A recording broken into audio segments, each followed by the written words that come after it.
साथियों, हम लोगों की जो हालत है वो हालत हमारी कल्पना से बाहर है।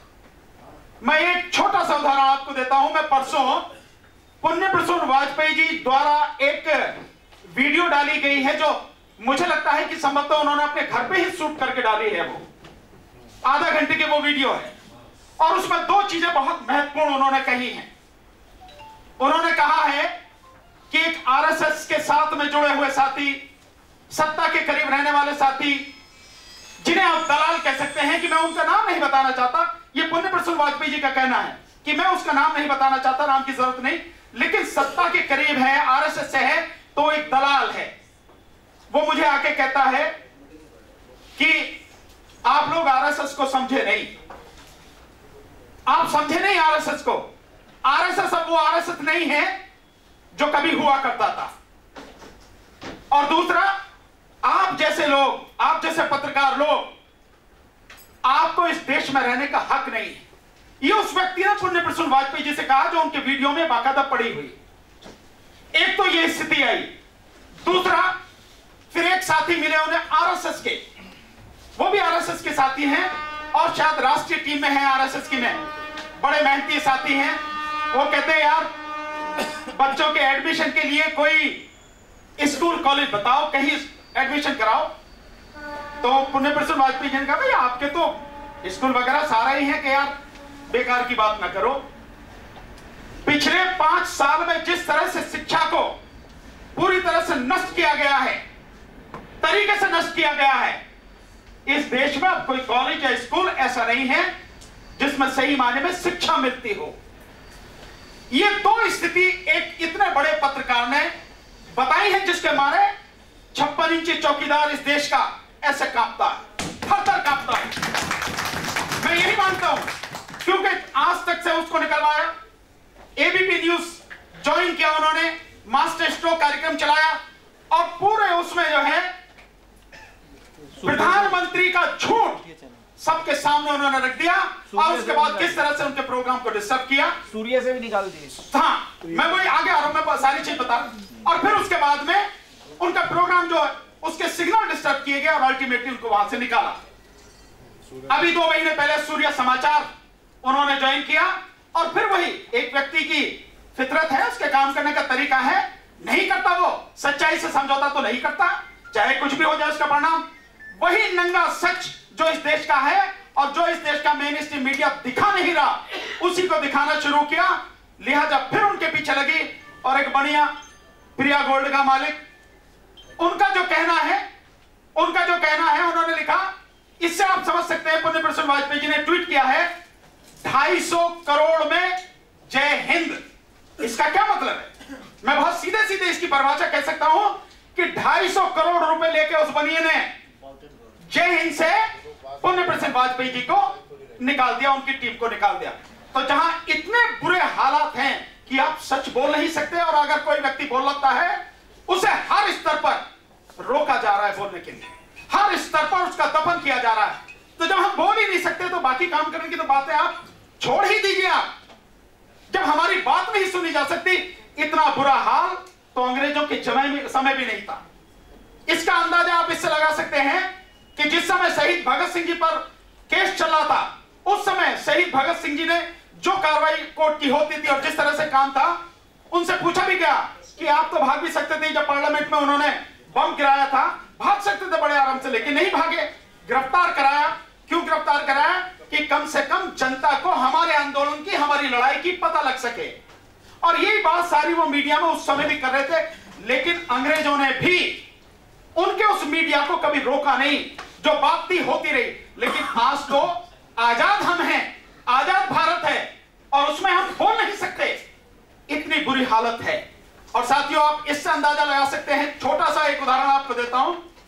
इस जो 2019 का आरक्षण आने वाला है, जो चल रहा है इस समय, इसमें ऑफिशियली 60,000 करोड़ रुपया खर्च होना है। ऑफिशियली ये जो फिगर है, यानी इलेक्शन का पूरा खर्चा जो होगा 60,000 करोड़, और ये इस दुनिया के सबसे ताकतवर देश के चुनाव खर्च से भी 13,000 करोड़ ज्यादा है। 47,000 करोड़ रुपया लगा था इलेक्शन में अमेरिका के में, जो अभी हुआ जहां ट्रंप राष्ट्रपति बना, और हमारे यहां सबसे गरीब देश अभी जो आई थी खुशहाली में, हमारा नंबर 140वां है, जो 2013 में 111 था, 140 में आ गए हम। हमसे बहुत ऊपर है पाकिस्तान, जिसको हम गाली कहते हैं, जिसे हम दुश्मन मानते हैं, वो भी 67वें नंबर पर है और हम 140 थे। तो इस गरीब देश में जहां तकरीबन 15 करोड़ लोग बेरोजगार हैं, जहां 3 लाख लोग हर साल भूख से मर जाते हैं, 40 करोड़ लोगों को जहां 2 वक्त की रोटी नहीं मिलती, जिस देश में 12 लाख लोग हर साल प्रदूषण से मर जाते हैं, जिस देश में हर घंटे में 2 किसान आत्महत्या करते हैं, और जिस देश में छात्र किसानों से ज्यादा आत्महत्या करते हैं, हम उस देश में रह रहे हैं। वहां का ऑफिशियल खर्च 60,000 करोड़, लेकिन इसके अलावा कितना खर्च है? अनऑफिशियली 10 लाख करोड़ रुपया इस इलेक्शन में खर्च होने वाला है। ये पैसा कौन खर्च करेगा? आप और हम सब इसका अंदाजा लगा सकते हैं। मैं सारी फिगर बता रहा हूं कहां से मैंने ये सब कलेक्ट की है। 10 लाख करोड़। इसका मतलब यह है कि चाहे जो भी हो जाए, जिसकी जितनी कीमत हो, उसे आप खरीद लीजिए। जैसा एक आपने उदाहरण देखा भी होगा, नजारा आपने देखा कि गुजरात में कांग्रेस के जो एमपी हैं, एमएलए हैं, उनको खरीदने की कोशिश की गई और एक एमएलए को 250 करोड़ रुपए की ऑफर की गई।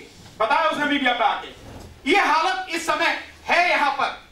उस देश में हम जी रहे हैं, तो हमारी तो कोई गिनती नहीं है, हम तो कीड़े मकोड़े हैं, इससे ज्यादा कुछ नहीं है उनकी नजर में। और इस सबके बावजूद भी अगर हम अपनी जिम्मेदारी न समझें और हम इकट्ठे न हो और जो काम करना है वो न करें, तो हम तो तबाह हो ही जाएंगे, इसमें कोई शक वाली बात नहीं है। लेकिन हमारी आने वाली पीढ़ी जो है, उसका क्या हाल होगा, ये हमारी कल्पना से बाहर है। इसलिए दलित और मुस्लिम और बैकवर्ड भी, पर पहले दलित और मुस्लिम को लेके चल रहे हैं, इनको इकट्ठा होना पड़ेगा, कोई दूसरा रास्ता नहीं है।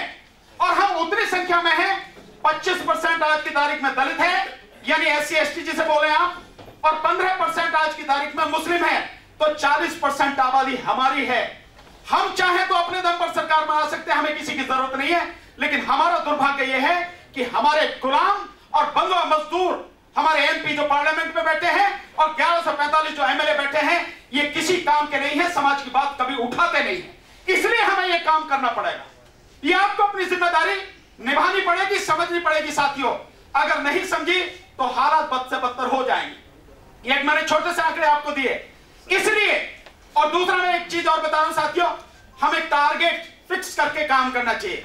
ऐसा नहीं हो कि हमने इकट्ठे तो हो लिए, सारे के सारे साथी आ रहे हैं, जा रहे हैं, काम कर रहे हैं, लेकिन ये नहीं पता हमें जाना कहां। तो हमें यह पता होनी चाहिए हमारी मंजिल कहां है। और मैं पूरे विश्वास के साथ कह सकता हूं, एक राजनीतिक व्यक्ति के नाते ही नहीं, एक सामाजिक व्यक्ति के नाते भी मैं कह सकता हूं कि हम में से हर व्यक्ति का जो टारगेट है, वो इस देश की सत्ता अपने हाथ में लेना है। यही टारगेट हमारा होना चाहिए। अगर सत्ता हाथ में होगी तो हम इस सारी चीज को ठीक कर सकते हैं। अगर सत्ता हाथ में नहीं है, आप कितने भी आंदोलन करिए, कितना भी हल्ला मचाइए, कितनी सड़क नापिए, कितना भी सड़कों पर लेटिए, कुछ होने वाला नहीं है। क्योंकि उन्हें जो काम करना है वो सत्ता उनके हाथ में है और वहां से करते हैं। जैसा आपने उदाहरण देखा भी होगा कि जो बॉम्ब ब्लास्ट हुआ, जो यहां पे पुलवामा में बॉम्ब ब्लास्ट हुआ, उसके बाद क्या हुआ? बीजेपी अपना लगातार प्रचार करती रही। अगले ही दिन जो राष्ट्रीय अध्यक्ष है और प्रधानमंत्री है, वो दोनों वोट मांग रहे हैं। उन्हें किसी, हमारे 47 जवान मर गए, उनकी चिंता उन्हें नहीं है, लेकिन वो वोट मांग रहे हैं, वो अपना काम कर रहे हैं। और पीछे से क्या काम हुआ? पीछे से 5 एयरपोर्ट बिक गए और साथ में 28,000 करोड़ रुपया रिजर्व बैंक से गवर्नमेंट ने ले लिया, जिसे उर्जित पटेल ने देने से मना कर दिया था। ये सारी की सारी चीजें ऐसे काम किए जाते हैं, हमारा ध्यान भटकाया जाता है और बाकी सारे काम कर लिए जाते हैं। और यही नहीं, ये जो आपकी रोड है जिसपे एक बिल्डिंग बनी है, इसी पे आगे चल के बीजेपी का दफ्तर है, उसके बराबर में 2 एकड़ जमीन और दे दी गई है। अभी ये बहुत रिसेंटली है। ये सारी प्लानिंग सब चल रही है। इसलिए हमें बहुत सजग रहना है, बहुत जागरूक रहना है और हमारे हर भाई को यह ध्यान रखना है, दलित है तो उसे यह मालूम होना चाहिए ये मुस्लिम नहीं, मेरा भाई है, इसके अलावा कुछ नहीं है। और मुस्लिम को भी यह पता होनी चाहिए ये दलित नहीं है, ये मेरा भाई है, हम दोनों भाई भाई हैं। अगर वैसे भी आप देखें तो मुस्लिमों में जितने भी जो जनसंख्या है, उसमें मैक्सिमम हमारे ही तो भाई गए हैं। जिन्होंने धर्म परिवर्तन किया वो कहां से, बाहर से थोड़ी आए हैं। चंद लोगों को छोड़ दिया जाए जो आए हैं, उसके अलावा तो बाकी के सारे यहीं से हैं। इसलिए वो हमारे भाई हैं। और ये बात मुस्लिम को भी समझ लेनी चाहिए कि कोई पार्टी, जितनी पार्टियां राज करके गई हैं और राज कर रही हैं, ना आपकी हैं ना हमारी हैं। अगर ये आपकी और हमारी होती तो 70 साल से पहले कांग्रेस का राज रहा, फिर बीजेपी को तो छोड़ दिया, वो तो टिकट ही नहीं देती, उसकी बात ही नहीं करनी। लेकिन कांग्रेस का भी राज रहा और बाकी और पार्टियों का भी राज रहा, जनता पार्टी का भी राज रहा। मुस्लिम समाज की जो उसमें हिस्सेदारी है सरकारी नौकरी में, आधे से थी उस समय जिस समय देश आजाद हुआ था, और अब 1 या 1.5% पे आ गई। तो कहां पटक दिया? ये सारे के सारे आपकी वोट लेके काम करते हैं। और जैसा आपको बता दिया कि 130 या 31 करोड़ रुपया पहले साल में आपके लिए आया, और उसके बाद 4 साल हो गए, कोई पैसा दिल्ली में इस केजरीवाल की सरकार ने मुस्लिम समाज के लिए न लिया और न ही खर्च किया। तो भैया वोट हमारी, और मजे लोगे तुम। जब एमपी बनाना होगा तो बनिए ढूंढ लावेगा, और जब हमें हक देने वाली बात होगी, हमें नहीं मालूम, हम नहीं जानते कौन है आदमी। और हम तो उसे पहले से जानते हैं, क्योंकि दलितों का तो वो बहुत बड़ा दुश्मन रहा है। जिस समय इनकम टैक्स डिपार्टमेंट में था तभी से गर्दन काटता था। हमें तो उसकी मालूम है, लेकिन पब्लिक को मालूम नहीं। बता में भी कैसे पब्लिक को समझ भी नहीं पाती है, आग पे पट्टी बांध के बैठी होती है। इस तरह से वो हमारे हकों को लूटते हैं।